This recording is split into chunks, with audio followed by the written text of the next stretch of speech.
Thank you for joining me. I've got another spectacular game for you by this Nurgyul Salimova of Bulgaria. She is an international master now, and she is the national champion of Bulgaria for the women. This year, she actually jumped into the men's tournament and faced off against 7 grandmasters and did very well. She was ranked the 9th seed, and she got second place, silver medal in the tournament. So out of 7 grandmasters, only one managed to score higher than her. She got 6 points, he got 6.5. She's playing against this Bulgarian grandmaster. So Krasimir Rusev has been a grandmaster since 2009, and actually he played a very similar game to the one we're going to see now in 2009 in the tournament that earned him his grandmaster title. Let's go ahead and check the game out. So we have pawn to c4, the English, pawn to c6. This is just setting up pawn to d5 here. We have pawn to d4 now, and of course pawn to d5, captures, so c captures, and now knight to c3, knight f6, bishop to f4, and now knight to c6. In general, you do want to just develop your kind of obvious pieces first. We're not sure where we're going to put this bishop yet, perhaps. Just depends on what white does in the position. So getting these knights to these nice central squares, this is just the most powerful spot for the knights, just general development. And this position has actually been played tens of thousands of times by the top masters. We're playing the Slav defense, but this actually kind of transposed into a Queen's Gambit. Queen's Gambit declined from a Slav. We have knight f3 now by the Grandmaster, and now Nurgyul goes with pawn to a6 here, trying to perhaps keep the knight from penetrating the position.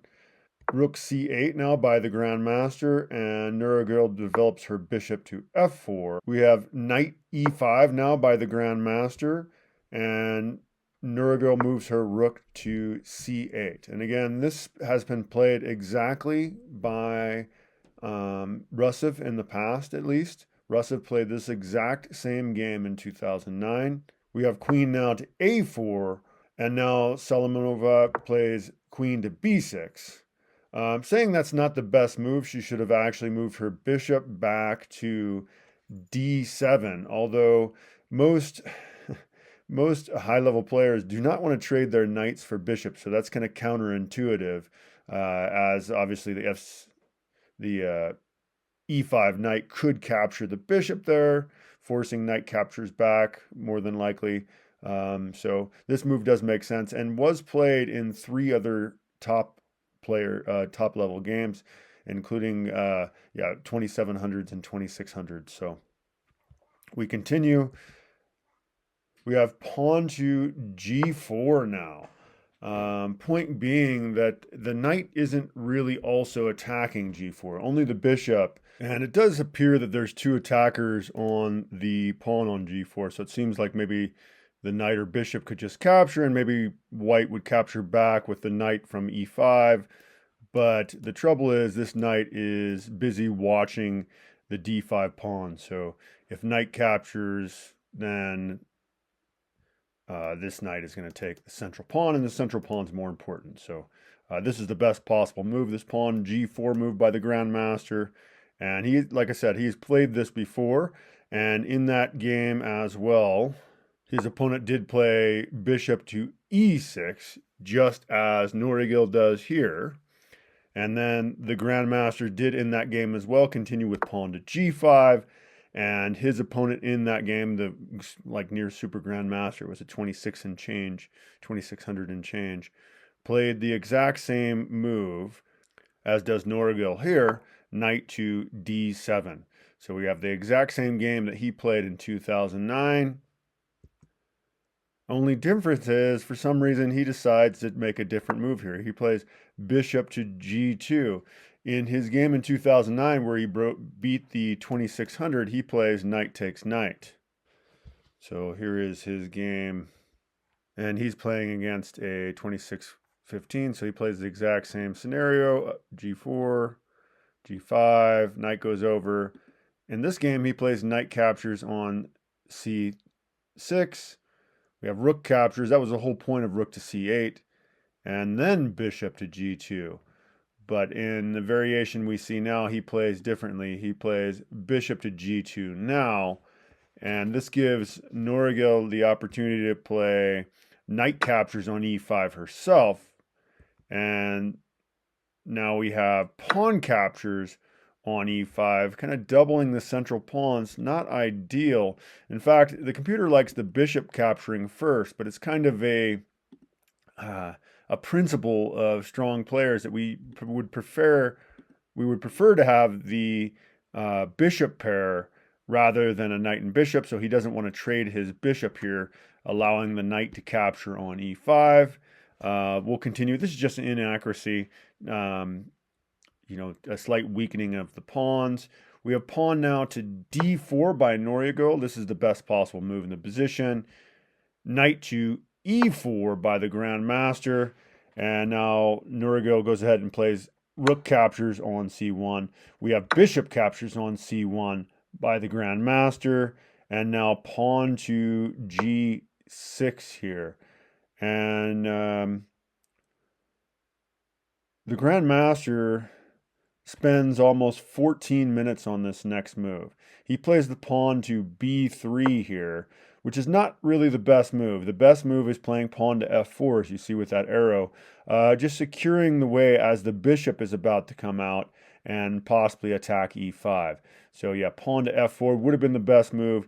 He spent 14 minutes, and now he's down to just 6 minutes and change on his clock, while Nurgyul still retains over 21 minutes on her clock. She continues with the bishop to g7, as you may have expected.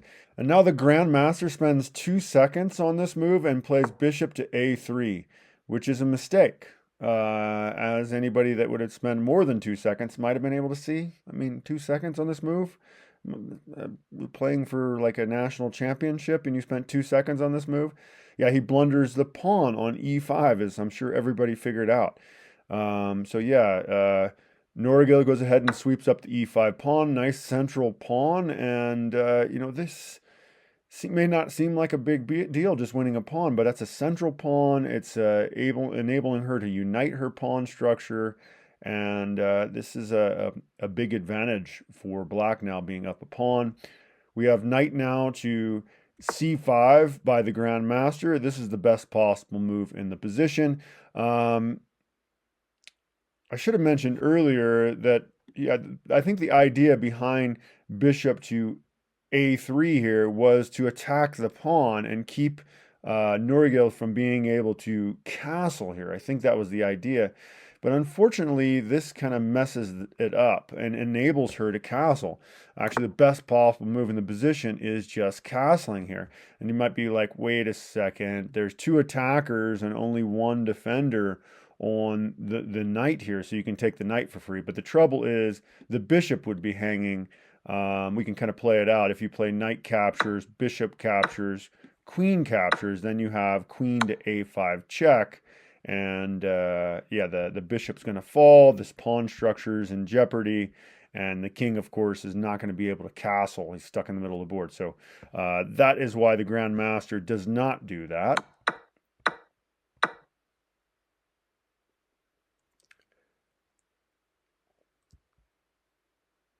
And instead plays an excellent move. He plays knight captures on e6, and she plays queen captures on e6.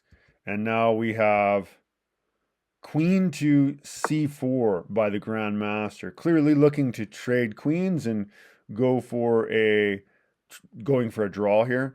Better would have been something I think that most of my viewers probably could spot.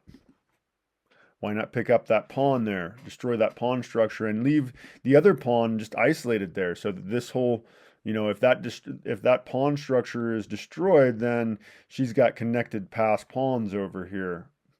If that pawn structure is destroyed, then he's got connected passed pawns over here that he can use. Anyway, so we'll continue with what actually happened on the chessboard. We have queen to g4 by Nurgyul, and now he does grab the pawn on b2. This is the best possible move in the position.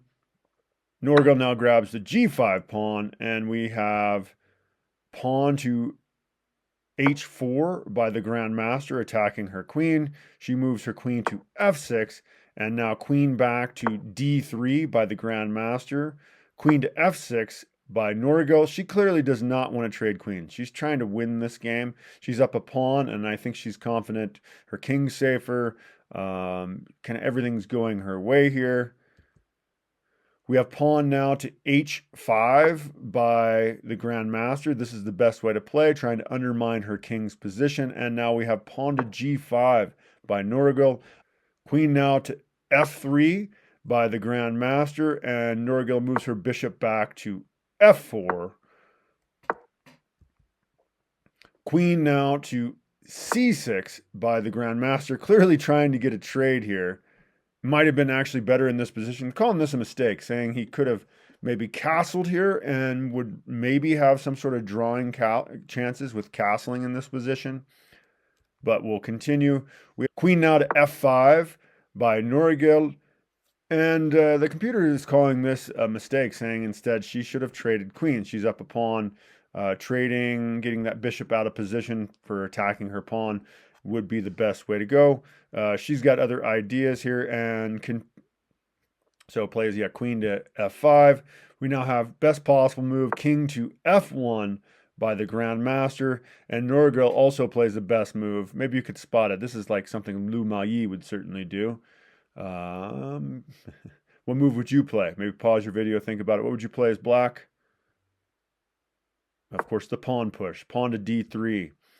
And now we have e captures d3 by the Grandmaster, and now queen captures d3 with check by Nurgyul. King now to g2, of course, and now queen back to f4 by Nurgyul. Saying it would actually been better to go ahead and play knight to e5 here. But the way that this goes for Nurgyul is actually better than the variation with knight to e5, so we'll just go ahead and continue with what actually happened on the chessboard. We have rook to e1 by the Grandmaster.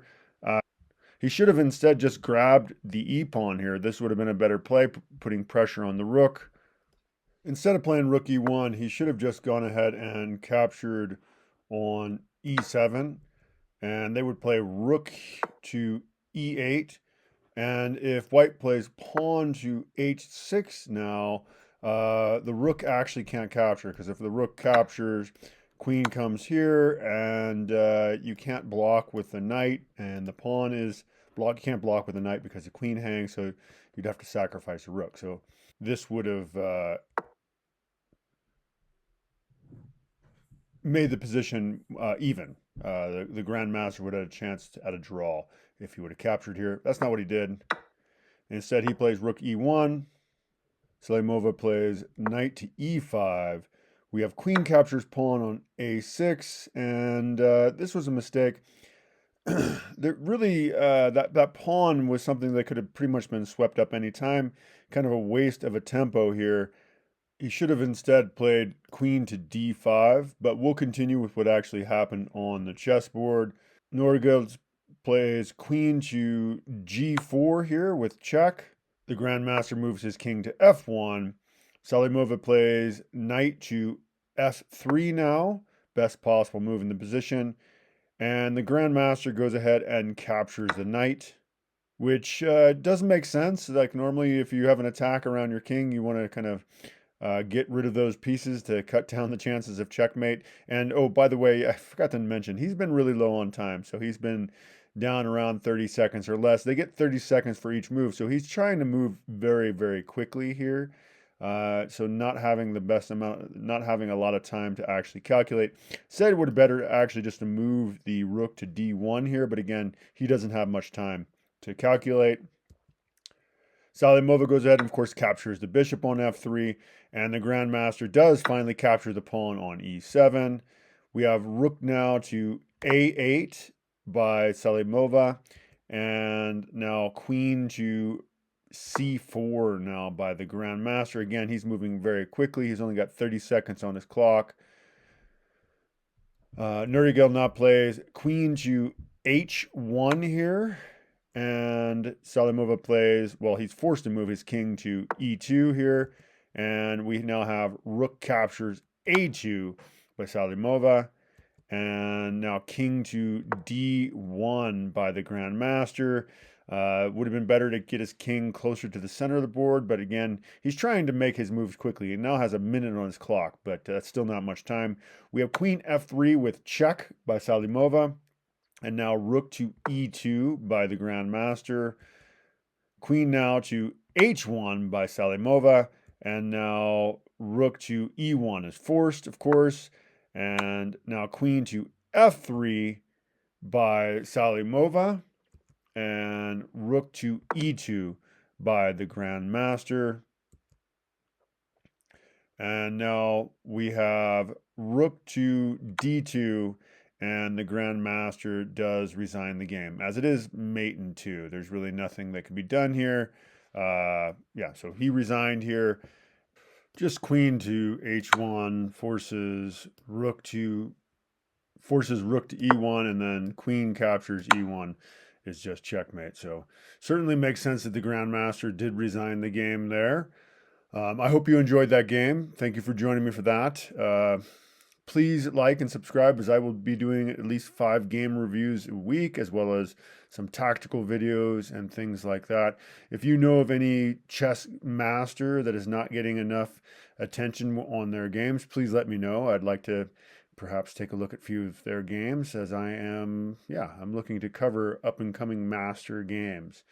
Yeah. Anyway, thank you for joining me.